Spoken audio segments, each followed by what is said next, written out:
Many of us are tied by our limiting beliefs, beliefs that were instilled in us when we were little kids. For example, many of us grew up with parents that demanded us to suppress our emotions and obey what they were telling us. Otherwise, we were made to believe that we would be abandoned or unloved. So we tried our best to please them, although this was bringing us misery, because that was our coping mechanism. That was our way of surviving at the time. That was the best way we had to deal with the situation that we were living in. Then later on, we were sent to school, where we had to obey and conform to a system that wanted us to be good kids, that wanted us to obey authority figures, that made us think that if we don't obey and conform, we would be punished. And if we would obey and conform, then we would be rewarded, validated, we would be successful. Religion has brought up this father figure who is all powerful and we have no strength against him, and that we have to obey him fully if we want to be rewarded with a good life and with heaven in the afterlife. And if we don't obey him, then we are going to suffer and end up in eternal hellfire. So by the time we reach adulthood, most of us become conditioned to be conformist and obedient. And we have even identified with this image of the good citizen, the normal person who does as he or she is being told. And because of that, we don't like when we see other people rebelling, other people being nonconformist, disobedient. And we want to drag them down. It's as if our wings have been cut off and we don't want to see them flying as well. So we try to cut off their wings too so that they can walk or crawl by our side. Because they are a threat to our sense of self. And they remind us of how cowardly we are.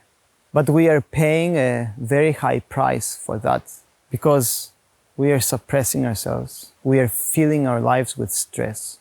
We are living miserable lives. And we allow injustices to perpetuate. We allow oppressive systems to continue. We allow violence and destruction to go on because we are afraid to do something about all the bad things that we see in the world. And that's because we think that we have no power in our hands to make a difference. When the truth is very, very different, we have the power to make a big difference in our lives and in the world. We have the power to stand up and rebel. And when I say rebel, I don't mean being violent, exerting force over others. Rebelling can mean just speaking the truth, raising awareness about important issues, not trying to please everyone, not blindly following leaders, spreading kindness and generosity that are antithetical to what our society has conditioned us to do, which is being competitive and hoard things for ourselves.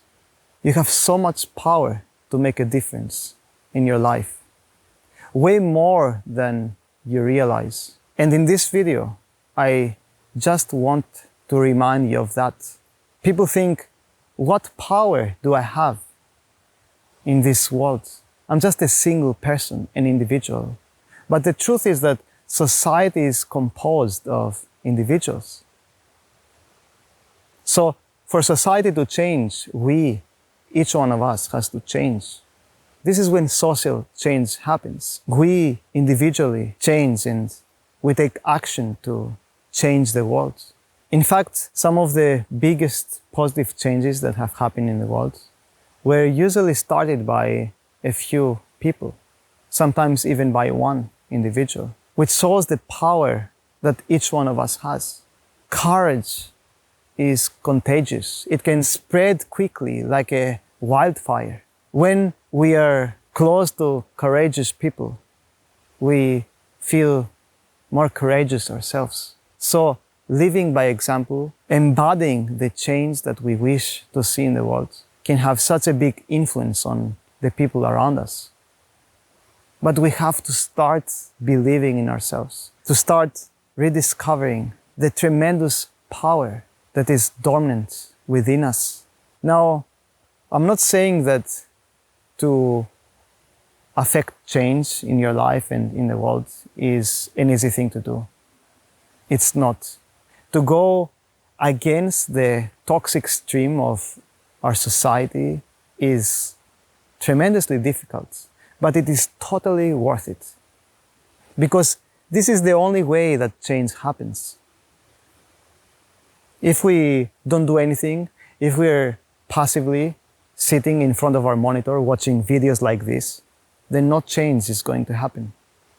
If we wait for somebody else to make a change, again, no change is ever going to happen. We need to act, and we might fail, or we might not have a big impact. But even a small impact adds to the collective. It is very important. Every single act matters.